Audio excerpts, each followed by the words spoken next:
namomonitor nyo po yung response ng mga LGU? Yung po tinatanong namin eh. Namomonitor po namin. May ano nga assessment nyo ngayon? Nagagawa ba o kulang? We declare already a climate crisis, sir. As of now, what we are telling now, the whole of government approach, climate action should be coupled with accountability.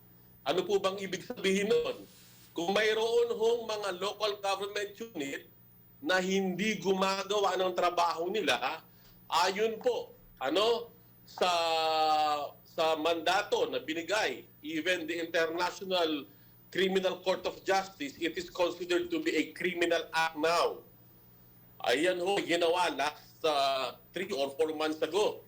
Ganon din po ang ating pong Philippine Commission on Human Rights.